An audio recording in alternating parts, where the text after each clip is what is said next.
Hello, everybody. Austin Hill Shaw, founder of Creativity Matters and author of The Shoreline of Wonder on Being Creative, in conversation with a friend of mine, Bryan Franklin. And Bryan Franklin is the co-author of a new book that just came out called The Last Safe Investment. The Last Safe Investment. And I got to say that I've read a lot of books, and in reading this book, I just had a sense of almost like a timeless truth that was in here that I hadn't experienced really ever with a financial book. And I think that a lot of my life I've avoided financial books because they haven't made sense to me intuitively. They've been, maybe there's a ramping up of what you should do, what you should invest in, and I think that what you've come up with here is so profound, and it's allowed me in reading this to start to think of finances in a whole new way, in a creative way. And when I say that they're a way that you can actually start to increase connection, you can increase making a difference, and you can also create this sense of meaning in your life. And before we get into this book, which we're gonna dig deep into this, I just want to understand you a little bit. Sure. Okay. Okay. That'd be fun. Maybe I'll understand me too. This will be great. So the first question is just, where were you born? I was born in Washington D.C. In D.C. Actually, in the capital, and my family was living in Falls Church, Virginia at the time. Mm-hmm.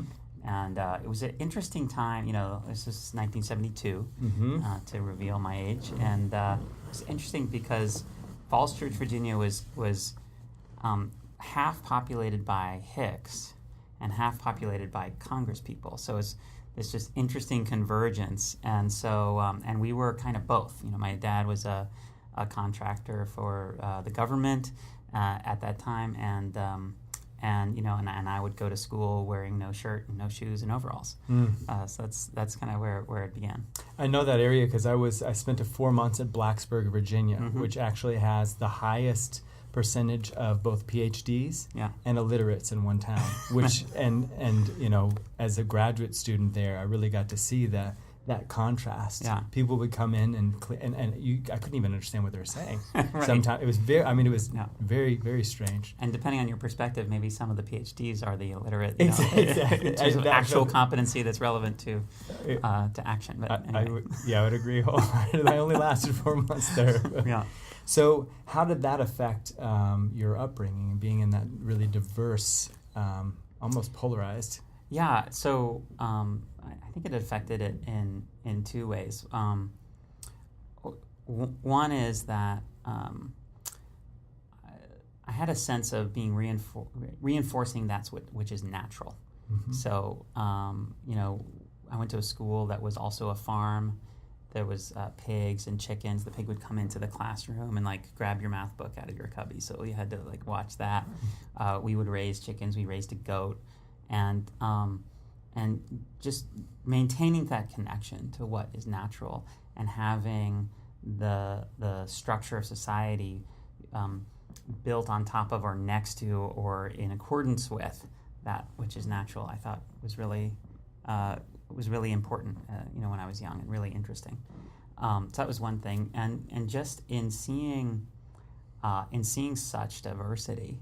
And seeing the value in things that were very, very much indifferent and very, very much in conflict, I think was an early predecessor to my now fascination with paradox and with, with utilizing things that seem in conflict as a way of expanding your own mind and opening to a deeper wisdom. Yeah, I agree. The theme of paradox we're going to get into, because one of the things in reading your book was incredibly powerful for me, and also I share that same love that you do with that, and also the love of diversity in terms of what that does in order to really help spark your understanding of the world. Yeah. Any story that profoundly excludes some aspect of existence isn't actually a workable or it isn't a evolutionary story.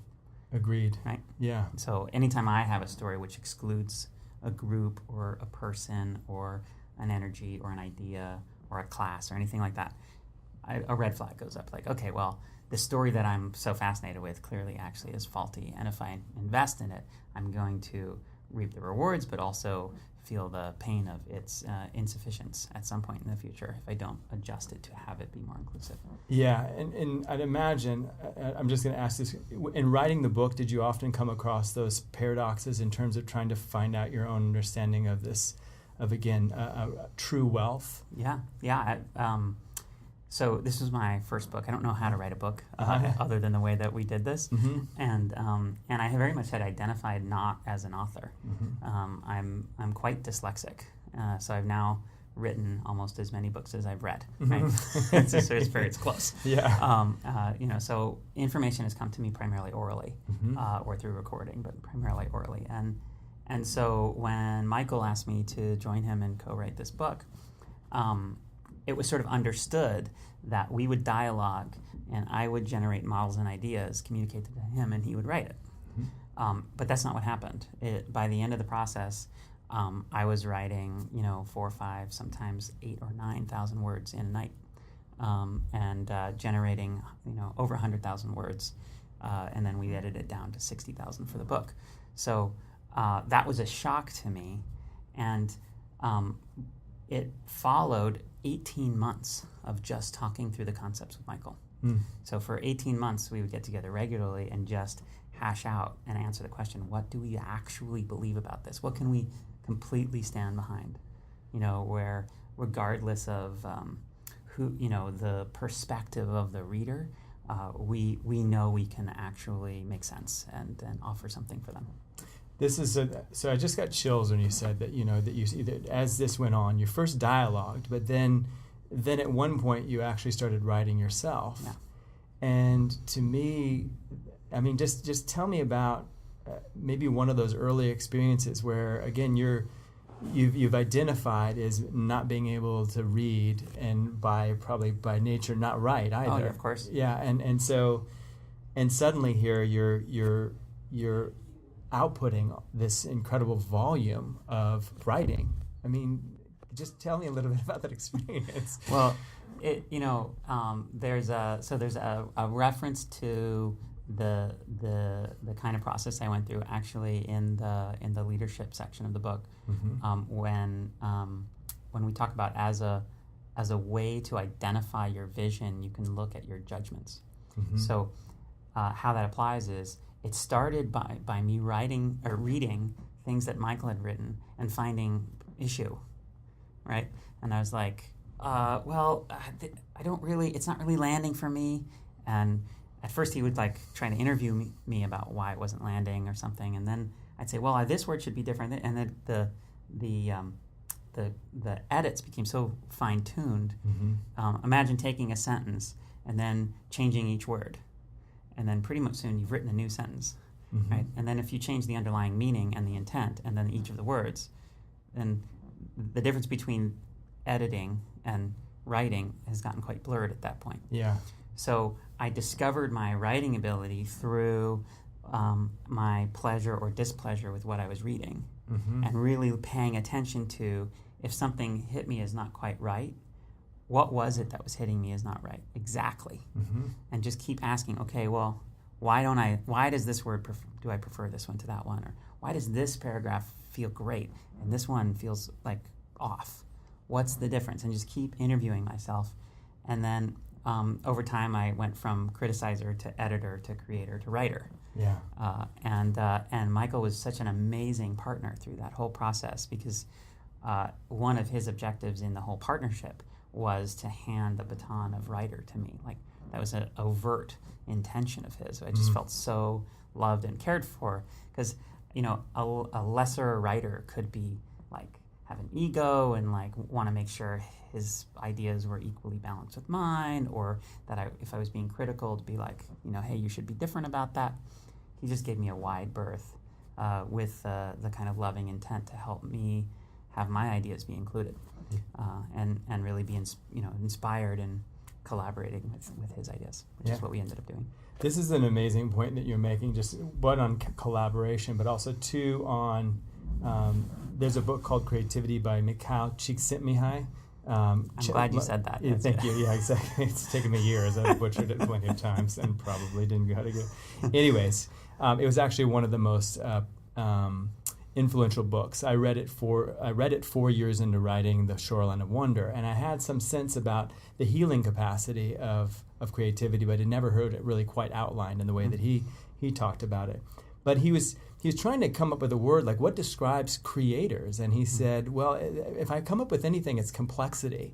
And then we started to get into the Jungian shadow and started to talk about if you give Rorschach tests to sort of so-called creatives and so-called non-creatives, which is, again, something that I sort of, I think everybody's has creative potential. Right. But what happens is that we do silo ourselves in that I'm good at that or I'm not good at that. It's like a self-identification. It's exactly. It's a self-identification. And what he said with creators is that they have no problem shape-shifting between extremes in order to solve a creative conundrum. So sometimes they're acting masculine, sometimes they're acting feminine, sometimes they're really humble, sometimes they're really proud, et cetera, et cetera. So I'm just envisioning you and Michael going through this editing process by which you're delving into this material.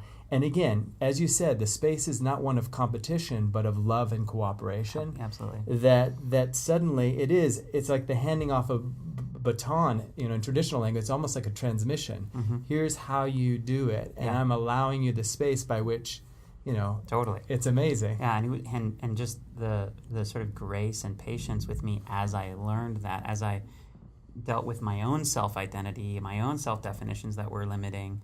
He's just super patient. And then, by the end, I identify I'm an author. Clearly, I'm an author. And now we have this partnership of two authors, and this work that we both feel is our best absolute work that we could possibly do on this topic. And that's amazing to be able to give enough time and energy to a creative project that when it's complete, you don't see all the shortcuts and all the ways you could have done more, and all, that's really amazing. I haven't had that experience actually before this project. And have you worked in collaborations before? Yeah, I mean, I spent years in the film industry doing, creating films, which it was Ennio Morricone that said, in Europe, you make a film with a few of your friends. In the U.S., you make a film with hundreds of your enemies. So it's hard to know when you're collaborating and when you're fighting. But I worked on almost 300 feature films. Wow. And in many collaborative projects. I've collaborated many times with Jennifer, my wife, on creating programs that help entrepreneurs grow their businesses and find themselves and create purpose-filled lives and impact in the world. So I've had many creative projects and great collaborations in the past, especially with Jennifer. There's something really special there. But there's always been a financial constraint so that the time was quite short. And it was always like, okay, what's the 80-20 of what we can do, or what's the best that we can deliver given our constraint, because it's just not economic to do more than that. Well, a book, in case you guys don't know, a book is not economic, period. Yeah. So having an economic constraint in terms of how much energy you put into a book, to me, is missing the point. If you're going to go ahead and write something, the value of the book is it has the potential of being kind of permanent, that it can be timeless.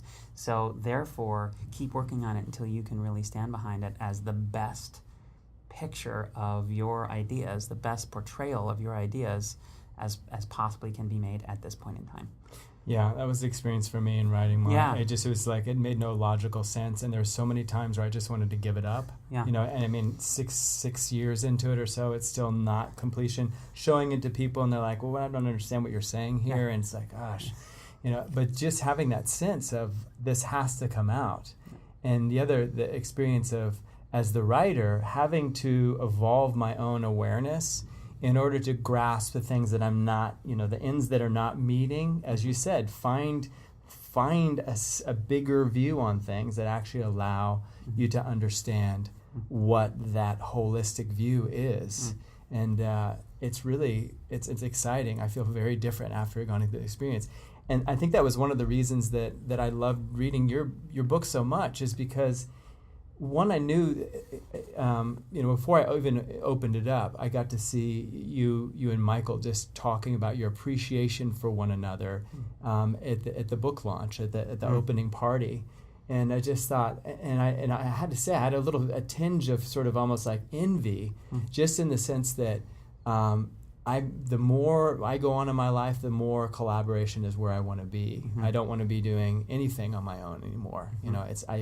And just to see the level of appreciation and love that you had for one another through going this process of really taking something as broken as the financial system head on and offering this real jewel, it was incredible. Oh. And I'd love you just to talk a little bit about that evening, because it was an unusual evening, I'll say, yeah. So we had the book launch party here in San Francisco, and we had rented the largest single-family residence in the city of San Francisco. It's 21 bedroom, multi-million-dollar mansion, and it happens to be run by a company that uses it for corporate offsites and things like that. And I happen to be coaching the CEO of that company, so he offered it for us as a gift, which was amazing. And about an hour before the party, we have about 200 guests coming. We have several electronic musicians on various performances scheduled. And it's, we really planned the evening to be unique and special and memorable, that we were going for memorable. And about an hour before, I had a text from the CEO saying, well, the power is out on the entire block in San Francisco, but they promise that it'll be up in about 45 minutes. And then 45 minutes later, still no sign of power. They say it'll be another hour. And I'm thinking, well, people are going to now be showing up to this party. It's going to be dark. So we sent people out to the local Walgreens to get candles, and we bought hundreds of candles and put them on every flat surface you could. And it turns out almost the entire party, hours and hours of it, were completely without power. I reached out to the musicians. I said, if you have any acoustic instruments, bring them. So we had a ukulele and a guitar, some singers. None of the electronic music, none of the performance we had planned could work without power. And I spent about 15 minutes being nervous.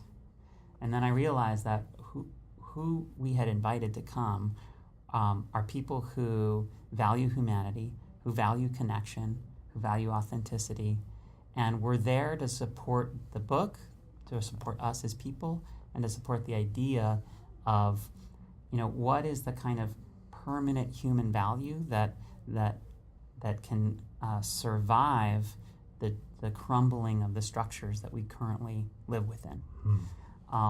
And so I realized they're not going to care whether there's power or not. If as long as there's people that you love and enough light to see each other's faces, then that's great. And I heard again and again and again throughout the party and since that it was just a magical evening for people.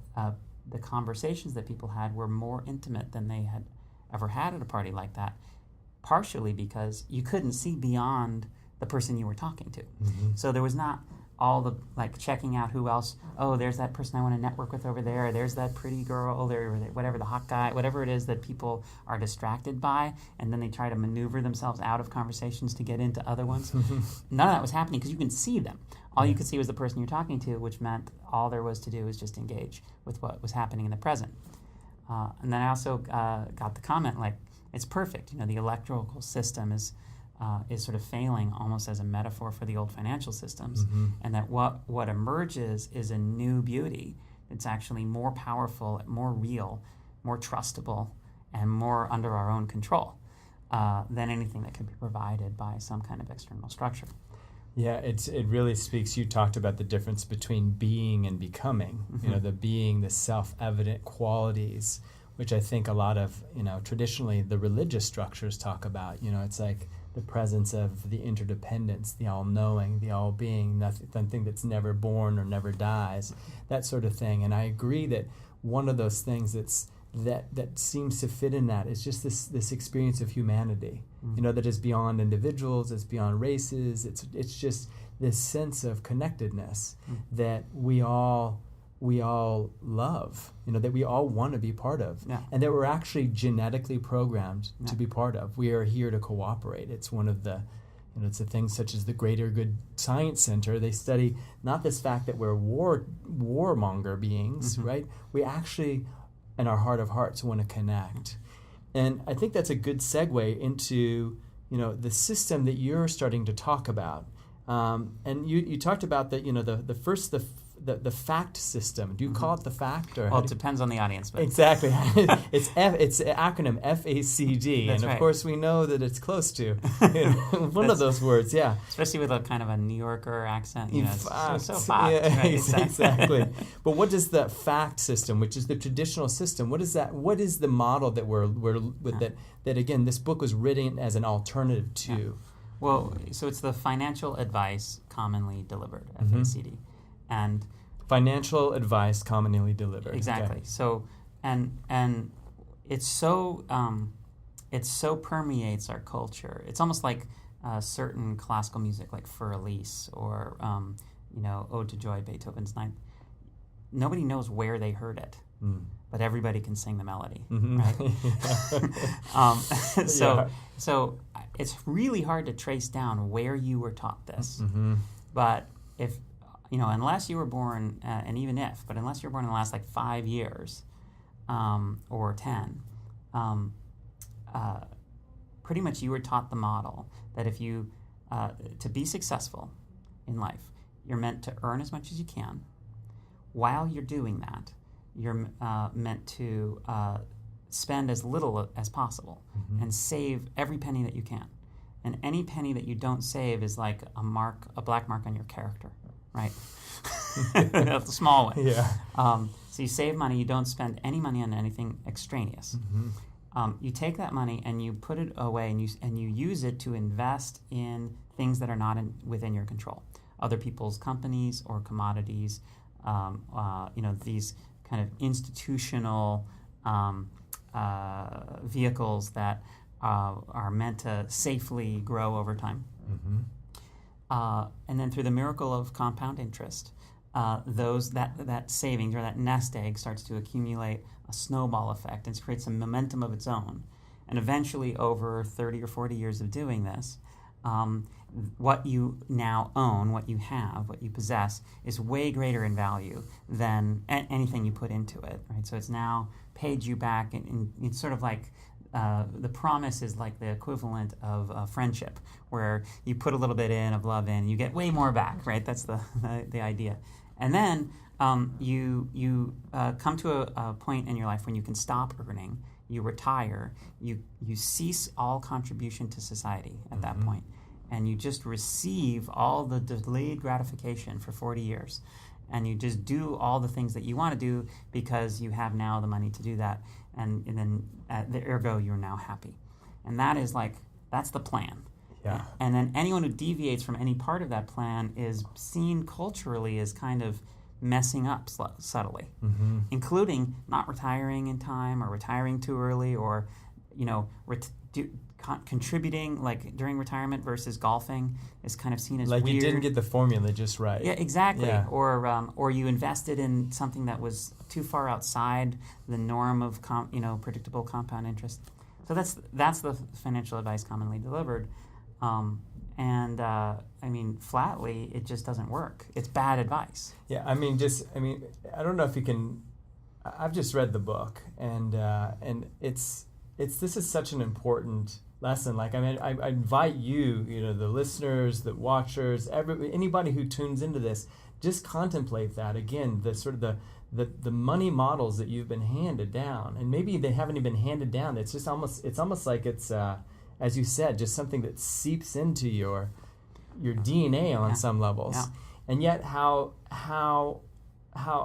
antithetical that is to actually enjoying your life. What's bizarre is that if you belong to this culture and you recognize that advice, that deviating from that advice will produce a feeling of guilt.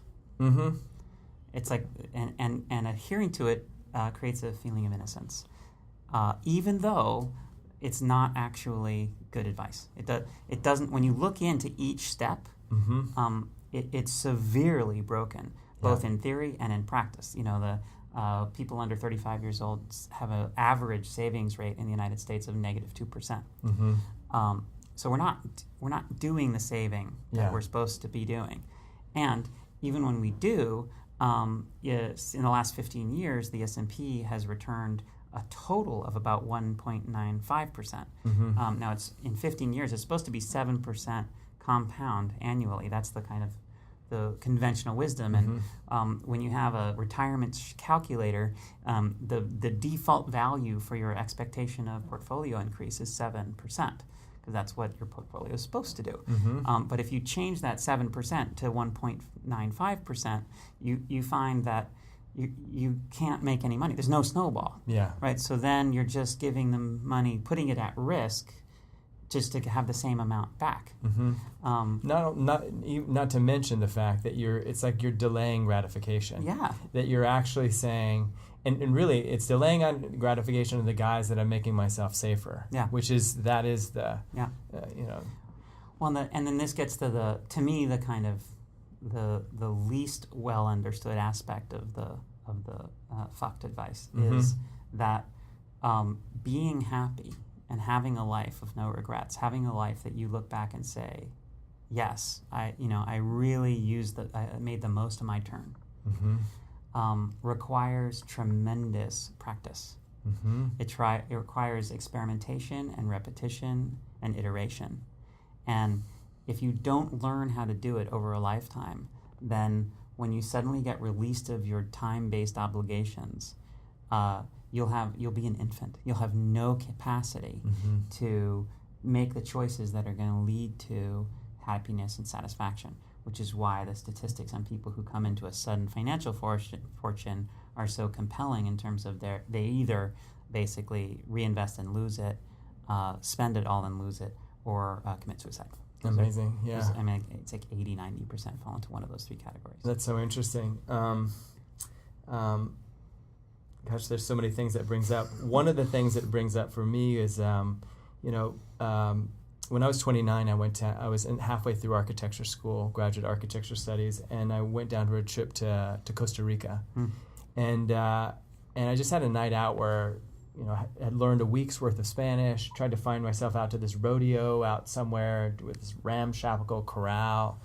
And I just remember being in this culture very different from my own and experiencing a sense of just profound freedom that I had not experienced culturally in the United States before. And it set off a whole series of events where I decided I got to finish my degree outside of the United States. I got to learn this language, all these sorts of things. But it was based on the fact that this wasn't a group of people that was saving necessarily. I mean, they were living kind of, if you could call it paycheck to paycheck, but whatever they're doing. But they were intensely happy and they were intensely connected to one another, right? And I'm not saying that they're happy all the time, sure, but they still had the value around family that was so intriguing to me. And to see it and that preceded things like meditation, but just seeing how different people live in different parts of the world. And here we're so individualized that shock of getting to retirement and recognizing it's like I've made it as an individual. Here's my financial portfolio that's rocking, and now I'm totally unhappy. Is there's no net. I mean, it's truly it breaks my heart. Well, that's. The system is broken when the winners are not happy. Exactly. So and you said something which I just want to kind of double click on, because you talked about savings and they weren't necessarily savings, and this is actually a subtle point which I think some people have misunderstood perhaps, and I really recommend reading this part of the book very carefully, or rereading it, not necessarily for you but definitely for the listeners. So we need savings. There are cases in life when you can't continue to earn money, and if you don't have savings, then your sense of freedom is suddenly quite reduced. Right. And we don't want to be dependent on others. We want to be self-sufficient, and we want to feel relaxed and financially free. We want to have options, and to do that you need savings. The question is, how do you arrive at those savings? Mm-hmm. And the FUCT plan asks you to arrive at those savings through willpower and deprivation. Basically, refuse yourself the pleasure of having what you want, and as a reward, you get long-term savings, which is sort of antithetical to human behavior, right? B.F. Skinner would not approve. It's interesting, though. It has a correlation with kind of early, how should I say, early expressions of religious practices. Yeah. Where you're avoiding in order to move towards the eternal. Yeah, totally. You're saying, I'm going to deny that. It's almost the monastic view on things. Exactly. Let me cut most of these things out so I don't have to work, be caught up in the gums of that. But it's interesting. So there's another way to arrive at savings. Mm-hmm. And one of the things that Michael and I did when we were researching the book is we looked at what people actually spend their money on. First thing we noticed is that all money that you spend is spent in pursuit of an experience. Yeah. And then we asked the question is, well, how well did you do at creating that experience? If you're buying a watch because you want to feel high status, attractive, and fancy, do you feel high status, attractive, and fancy after buying the watch? Yes or no? And that's where we discovered, for most, sort of Western consumers, that's the largest waste of money. It's the global sort of boondoggle, the scale of money that's wasted on experiences that you don't end up getting, is a huge portion of the money that people spend. So our thinking was then, well, if you can invest in learning how to develop and emanate those experiences to actually have them, then you'll stop wanting to spend money on getting them because you already have them. Victor Chang has said to us, actual therapy is cheaper than retail therapy. So if you can quench your thirst for status and attractiveness and power and influence by actually feeling that way, by doing what it takes to actually have those experiences for real and acknowledging that you're having them, then you don't need to keep purchasing things repetitively to try and chase after a feeling you're not getting. And all that purchasing you're not doing can then contribute to savings. Yeah. Not through this, like you said, a monastic kind of self-flagellation, but through a sense of surplus and excess. Like, oh wow, I'm so happy and ecstatic right now, so I'm just going to stay at home with my wife and my children or my closest friends, and we're going to have the time of our lives. Yeah. And so I didn't spend $4,000 going to Disneyland, and now that $4,000 stays in the savings account. Yeah, and that's the essence of higher level spiritual practices, specifically Tantra, meaning thread, where you're actually weaving a sense of wakefulness and luminosity through all experiences, that you're learning how to knit all of those things together just over time through the understanding of, again, that wealth isn't generated inherently from an object necessarily, but interconnectivity of people and things and resources all together. And it's an interesting way of going about cultivating it. And the other thing that I'm really attuned to right now is just the addictive quality of the fact system, right? I can say it that way. Yeah, you can say it the way you want to say it. Fact system. And it's interesting, through my time, I've come to identify as the opposite of creativity is addiction. Yeah. That when you're in an addictive pattern, you are being led down ways that actually don't satisfy you in the end. Yeah. They don't help ultimately they unravel your ego. Yeah. And also they preclude you from having those greater experiences of connectivity, interdependence, and love. Yeah. You're just so tunnel vision on whatever that thing is. Right. And it can be material, it can be conceptual. Yeah. It can even be experiences that you're having to have. Yeah. So-called spiritual experiences over and over again.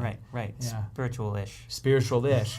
Which actually brings back into the role of savings. Again, we do have to I had a high school professor said, live for the day but plan for the next 100 days, which I thought it really has that balance on sort of the becoming. It's like this moment is all we have. Right. And you talked about that in the paradox section, It's like, yes, we are insignificant in this world, right? In some levels, right? In the universe, exactly. Cosmically, yeah. But yet, to the people around us that we have these intimate connections with, we're you can't put any value on how precious we are. Yeah, totally. That's the rub of being a human being. So you talked about addiction. One definition of addiction, and by the way, our dear friend Eben Pagan released me from trying to be right about how things are defined by saying that it's useful to have 7 or 8 different conflicting definitions for every idea. That's right. I love that. So in that light, one definition of addiction is requiring greater and greater stimulus to achieve the same level of experience. And from that level, if you take the stigma or any kind of moral judgment of addiction away. Yeah.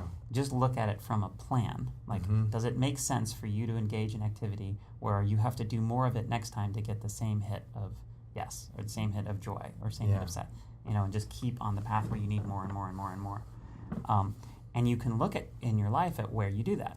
Where you have foods that you need more and more of them to get that same pleasure, or pleasure activities. Binge watching Breaking Bad or whatever that current show would be.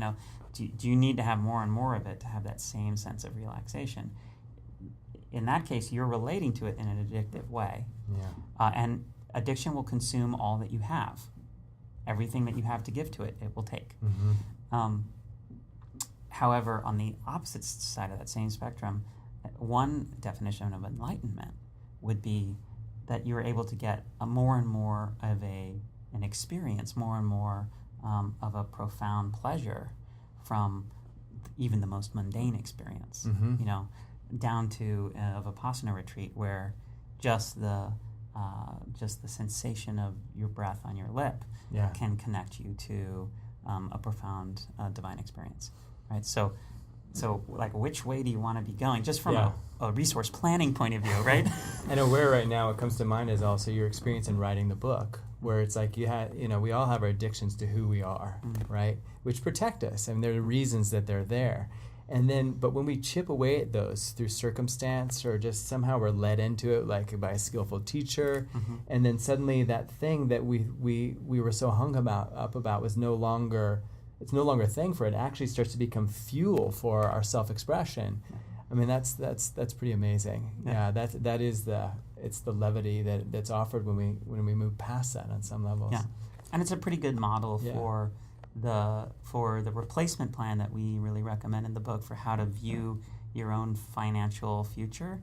Is how do you think systemically about all aspects of your life working together to give you more and more and more and more and more of the experiences you want, requiring less and less and less resources, less and less and less of your attention or capabilities, so that you get that amplification experience of feeling even more wealthy with every dollar you have.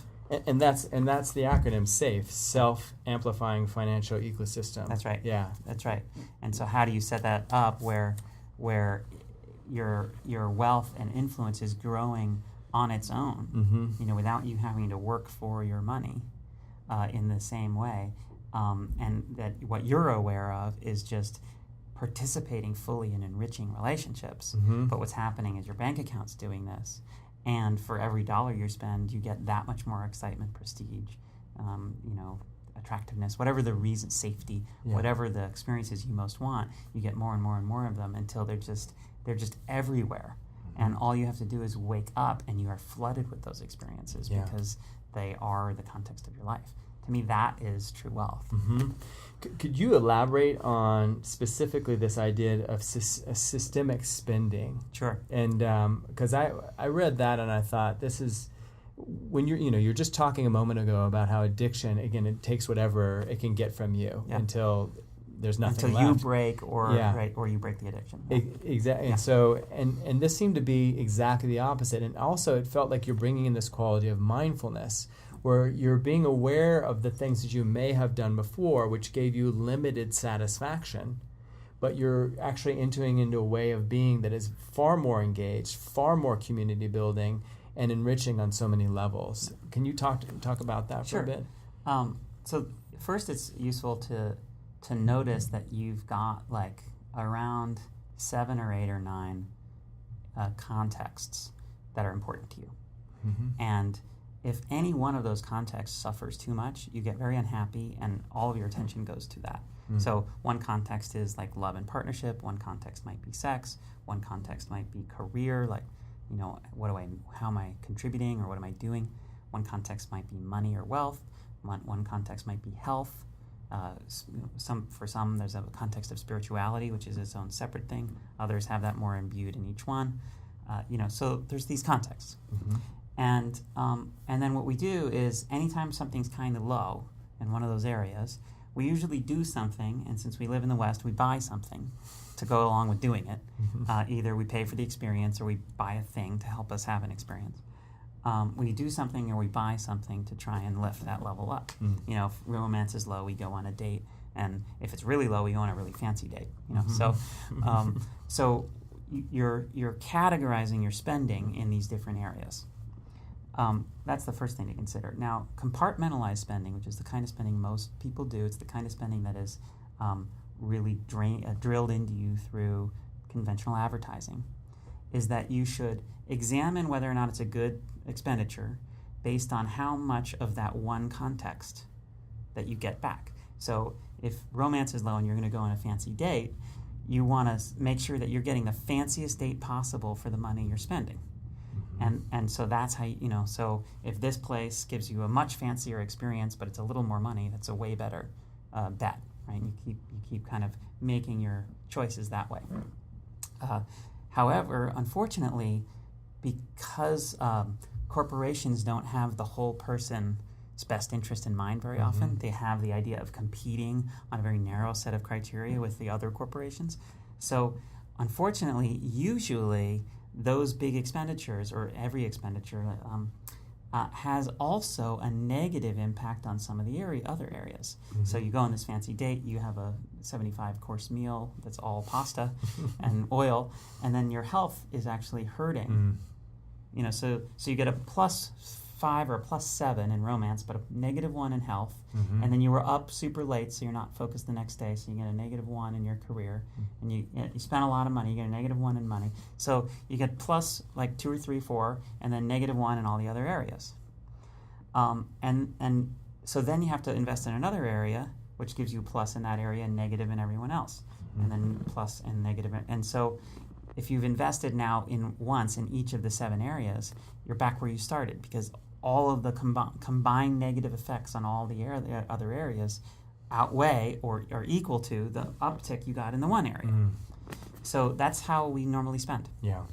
Systemic spending is when you evaluate your expenditure not in its home context, but you evaluate whether it's a good expenditure based on its effect on all the other areas. So I want more romance, I'm going to go on a date, but I choose the date based on what's going to improve my health the most, what's going to improve my alertness and focus at work, what's going to provide like the relationship and the networking that's going to be great for work, what's going to provide the most home environment, what's going to be the best for my friends.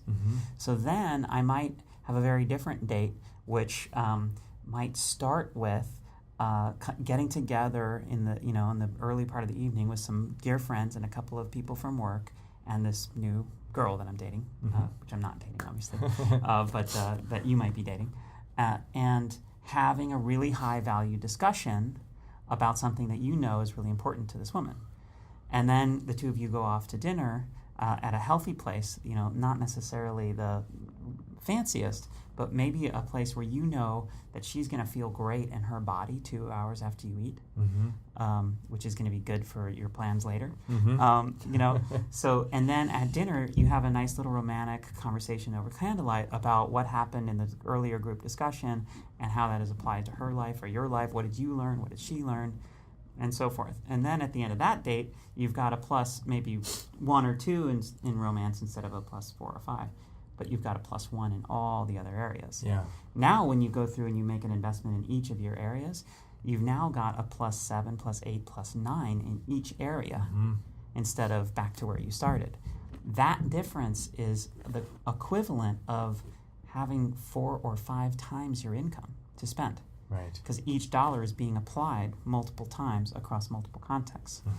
So that's systemic spending, and that's how you can use exactly where you are to suddenly become a lot more wealthy when you start to learn how to spend in a way that your whole life works together as an ecosystem and amplifies each other aspect. Yeah, I think this is, I mean, you got to pause and think about that, because that is such a profound way of looking at spending, because it is so much of what we've done in the past is compartmentalized and is short term. And even the idea of just allowing the awareness to focus out on these different categories, I mean, not only does it create the muscle of awareness itself, but again, as you start to spend, you are getting so much more value out of each dollar. Yeah. Now, in terms of when you look at categories, right, are there places within there that you see, I know that each one of these categories do have importance to them, but based on your experience, what are some of the ones that get neglected, or how should I say, misunderstood the most? Yeah. Well, so we have actually a worksheet in the book to go through to make sure that you don't miss any. Yeah. And we identify what we think are the top 3 things to look at in each of the major 8 categories. But to answer your question, I think the ones that are overlooked the most is probably health and network. I think or maybe your tribe, your community. Yeah. I think those are the 2 that are overlooked the most. And health, in our like consumerist world, health has been transformed into the concept of looking good. Yeah. Which is not what we mean. And it's also come under the guise of become very quantified. Yeah. It's less experiential based, and it's more for example, I have a bike that's 26 years old. I got it when I was in 1991 when I was a undergraduate. Yeah. And it's heavy, and but I've ridden it, so I love it. It's my bike. Yeah. And I see people investing all kinds of money in really fancy bikes and fancy gear, and so that in order so that they can go faster, right, and arrive at a destination and beat a certain time with less effort. Yeah. With less effort, exactly. And for me, not only I usually put my 2-year-old on the front of the bike to give me extra weight, and we go on these long, arduous but super loving journeys into the hills to go check things out. Yeah. And, as one who teaches about creativity, I'm always trying to figure out ways in which people can start to understand, again, the experience of being creative, and not necessarily let creativity be something that's siloed to one activity or another, right? And so, again, this idea of health, it has become so ridiculously conceptual and medicated, too. I mean, there's supplements, there's uppers, there's downers, there's just... we could go into the whole, it's a rabbit hole. So most people in the West are working inside of knowledge economy. And there are, with respect to health, there are 2 things that I think more than anything else affect your performance at work. 2 aspects of your health that affect your performance at work. And if you're working in a knowledge economy or any kind of creative pursuit, then that effect isn't like a 2x or 3x possibility, but it could be 100x or 1,000x. It's almost binary. And the 2 are, first of all, your mental focus and ability to have free attention. So how much of your mind can you apply to a particular problem that you're facing? And so either you might be having to think on your feet, or you're trying to solve a problem, or you're trying to come up with a creative solution, or you're trying to think of a new idea. And the more of your brain that you can apply to that problem, the higher quality answer you're going to get. So that's one. And the second one is raising the threshold at which you get emotionally triggered. So how difficult a situation can you be in before you get hijacked by your sympathetic nervous system, go into fight flight, lose executive function, and start to think really like binary, good, bad, evil, good, bad, wrong, right kind of thinking, which is never creative. If you, I don't know if you've noticed, but when you're really afraid, you have the lowest quality ideas. Yeah. Right. So, health, what you eat, what you drink, whether you exercise or not, has a profound effect on both your mental focus and ability to have free attention, and also the threshold at which you get emotionally triggered. Mm-hmm. So imagine, we'll just try this. Quit sugar, gluten, and coffee, caffeine, and alcohol. 4 things. Sugar, gluten, caffeine, alcohol. Quit that for like 2 weeks. Mm-hmm. And at the end of 2 weeks, I don't care what you look like. I don't care how happy you are with your meals. Measure your availability of mental focus and the threshold for emotional trigger at work. Yeah. And then just tell me, like, is that a good investment or not? Mm-hmm. Yeah, that's amazing. Yeah. So important. And it's another aspect of just seeing the world systemically. Yeah. And that's just another thing. I love the way, again, that you're focusing on money, because money is such it's such a powerful subject, in terms of sort of looking in a spiritual tradition. It sort of hits right at the first chakra, the second chakra, and the third chakra, which are all the kind of shadow material of the West. And we kind of all evolved in the United States, at least in this sort of puritanical society, where we're all sort of like subtly or not so subtly dealing with our money issues. And another thing that you talked about in terms of helping us to have a better approach and a better sense of true wealth was these idea of super skills. Mm-hmm. Could you talk a little bit about those super skills? Sure, absolutely.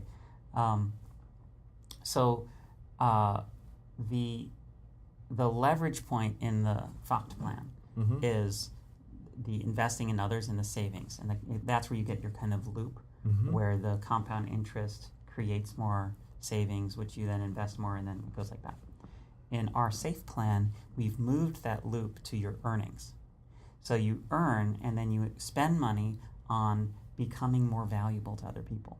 And then through being more valuable to others, then you're able to earn more money, which then you can invest more in being more valuable, which then you become more valuable to others and you can earn more. So we move the loop over to earnings. Yeah. And the way that works is through your investment in your own skills. There are a virtually unlimited number of skills that you could learn. And when most people think about what they would need to learn in order to make more money, their attention goes to what we call market skills, which are things that you can sell, like being a paralegal, or knowing how to operate a forklift, or being able to be a writer even, or operating a camera. These kinds of skills, like I want to earn more money. I should look at the professional skills that the people who earn a little more than me have, and then learn those professional skills. Yeah. And that thinking is exactly like compartmentalized spending. It's compartmentalized skill building. And the problem is, for that to work, you have to be relatively certain that the industry is going to stay stable, that there's job opportunities in that exact path, and that the ability, or your ability, kind of your natural abilities, fit with that skill well enough so that the investment it'll take you to learn it will pay off in terms of the money you get back. And that is fairly risky. That's sort of like investing in the stock market. Yeah. Super skills are not specific to any industry. They're not specific to any skill level. They're not specific to any pay grade. If you add a super skill to any other market skill, you can earn more money by being more valuable to other people, regardless of your situation. And they're the kinds of skills that have a very predictable return on investment. So regardless of sort of where you're starting out, whether you're just a beginner or whether you're quite good, if you invest in that super skill, chances are very good, 80% or better, that you're going to get better at that skill enough to see a meaningful impact in your ability to be valuable to other people. So we define them really briefly as super skills are the set of skills that add value to all of your other skills. And what are those super skills, just in terms of the categories, Sure. in terms of the broad categories? Well, we cover the 22 top super skills in the book. I think the chapter subtitle is the most universally sought after, desirable, valuable, and well compensated skills. And they fall into 4 categories, which are roughly the ways that people provide value to each other. Yeah. So if you really look at value, one way that people provide value to each other is interpersonally.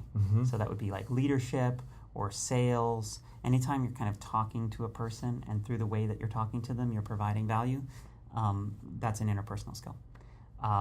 Next would be the creative super skills, right, near and dear to your heart. And this is where you are creating something new or combining 2 ideas, and because the thought happened in your head first, and you're offering that thought to someone else, you're being compensated for that. So the more creativity you have, the more sought after you will be. That's a creative super skill.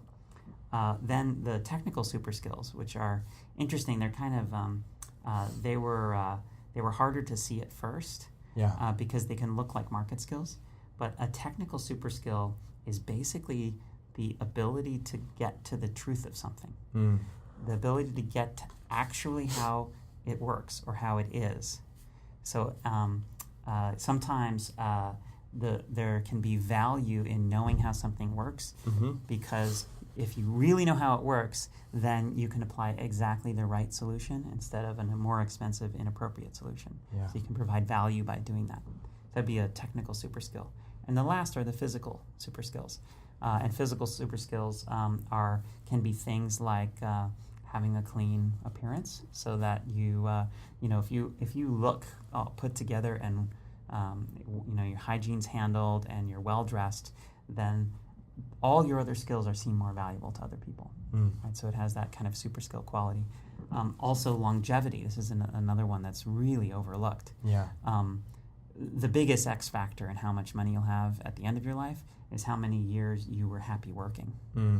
And that has everything to do with your health. Yeah. So if you physically invest in longevity, longevity not just extends the end of your life, but it stretches the whole span out. So your number of years that you feel youthful, the number of years you feel productive, the number of years that you feel comfortable in your body sitting for long periods of time, which is important in our knowledge economy, all of those get extended when you invest in longevity. So as I contemplate these super skills, and just kind of coming back to you, as the one, you and Michael having written this book, what's the intent behind this for the two of you? And I mean, is it the same intent, or is it I should say, is there Bryan flavor, a Michael flavor, or what's the intent? When I think of longevity, but I also am aware of how unhappy people are in the workforce. Yeah. That the vast majority of people are actually dissatisfied with their working lives. Yeah. And so something like longevity brings up this, well, why would a person want to do that? Which is me being in the fuck system. If that makes sense. Totally. So what's your intention behind this? What's your hope for this? Well, so I think that separately we have quite similar intents, quite similar hopes for the reader and for the message of the book. And as we come together in a partnership, like any partnership, we polarize. And so the 2 ways I think we polarized, one is that Michael, given his background, given the other books he's written, and his father, Daniel Ellsberg, he's really focused on taking down the myth. And I'm really focused on building the new structure. And both are necessary. Yeah. So we worked a lot together on, he would say, well, what has to be cleared away first before you can present the new thing? Because if you don't clear it away, the new thing will be seen through the lens of the old thing and it won't work. And then I would think, okay, well, once there's nothing, once you've said that the old way it won't work, what is the new way that will work, right? So we work together that way. Where I would say his intent for the book would be to really debunk the myth, so that when a Goldman Sachs advisor comes on Bloomberg and starts telling you what he thinks can happen in the future, you give him absolutely no credibility, because you recognize the myopia and the self-interest at play, where he literally cannot access or cannot afford to access any clear thinking on that topic. So that'd be Michael's wish. And then mine would be that you would find in yourself an authority that you can trust to make decisions that will lead to a life that you feel deeply fulfilled by. And I think he would agree with both statements, and so would I. But when we work together, we end up polarizing. The other polarization. Let's see. There's the tear down and build up. I just had it in my mind. I would say that he's more focused on the personal, like what he wants more than anything else is for the reader to have a guide where they can make higher quality decisions. And if you take this and you start making the decisions consistent with the book, particularly the ones that are easy for you to make because they don't involve sacrifice or some kind of like willpower or making yourself do something you don't want to do, but you make the easy choices that are available in the book, and then that starts to lead to a better future. That's Michael's deepest wish for the book becoming manifest. And my attention goes more systemic to if we can get enough people acting like this, and acting like this in community, we can actually have a new sort of global economic meme which has the potential of healing the global economy. Because the self-amplifying financial ecosystem works better the more people that do it, and has the capacity to work for everyone, including reaching 100% of the population. Because it's a non-competitive model. It's other people don't lose when you win. If you're securing your financial future by contributing, and you make more money by contributing more, then the people who are being contributed to also benefit from your success. If you are being competitive, if you are, every time you sell a stock in the stock market, someone bought it. And every time you buy a stock, someone sold it. And so if you made money, someone else lost money. That's just how it works. There's no way to have no losers in the market system, which is the reason it's broken. So replacing a competitive system in which there's a small percentage of the winners and a large percentage of the losers, and that's just how it is, with a collaborative system would be more the expression of my deepest wish and intent for the book. So yes, we have the same ones, but when we get together, we tend to speciate. And I can, having read the book, I can see how that works beautifully together because both are necessary as usual. That's right. If it was just a system, then no one would want to participate. Right. Exactly. And if it was just self-vision, like a self-beneficial, then those of us that are already community-minded would not necessarily be able to buy in until we can see what's going to be the impact of those around me if I actually take this path. Right. And that brings me to the final topic for today, which is tribe, and the importance of tribe. And I'd love you to define it in your words, and also, we start to think systemically. Tribe in some ways has this quality of a unit of a certain size, right? But then also with the aspiration of truly that all beings can benefit from this system, not only human beings, but also other creatures, all living beings on some levels, through this new expression of creative and systemic spending can actually do something differently. I'd love for you to help us understand tribe a little bit deeper. So tribe is one of the key self-amplifying true wealth assets.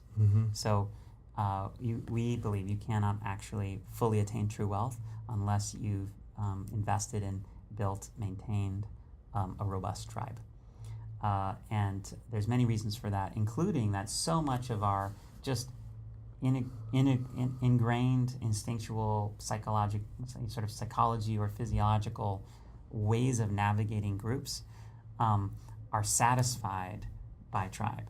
When you read the studies on happiness, the number one way to increase your happiness is to get more sleep, and the number two way is to do mundane things with people you love. And money and these other things that we think are going to make us happy have very little effect. Yeah. But those things have a huge effect, right? So not only is it going to make you happier, but your tribe, your network, becomes the source of economic opportunity, education, enhancement of your skills.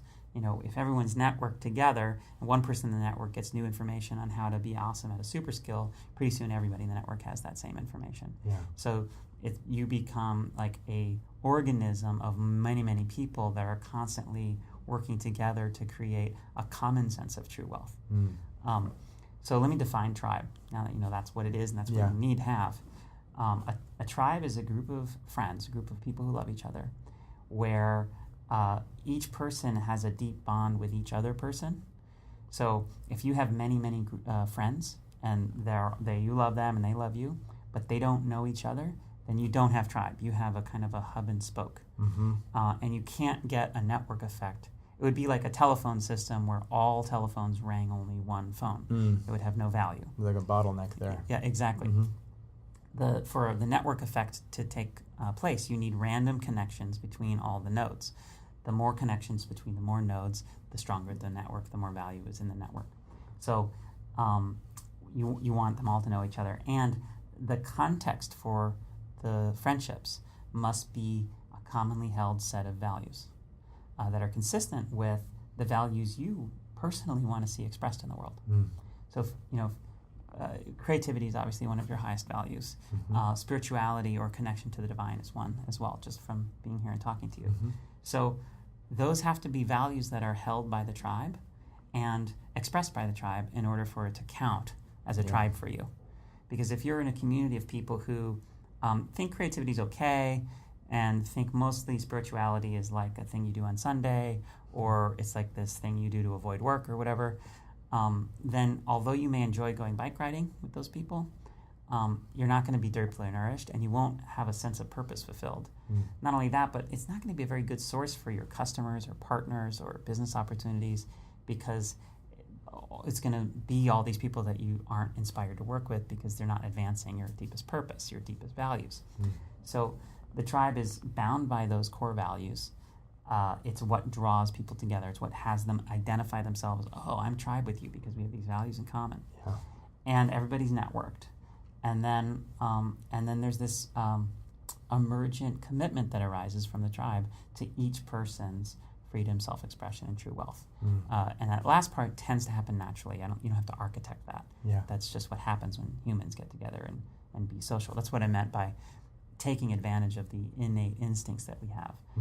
Is once you're in that environment, the natural well-wishing and specialization and sharing and contribution just flow naturally. They're not a personality type or a skill. It's just nature. It's interesting because in my adult life, even though I have profound experiences with friendship, it's only recently that I have an experience with tribe.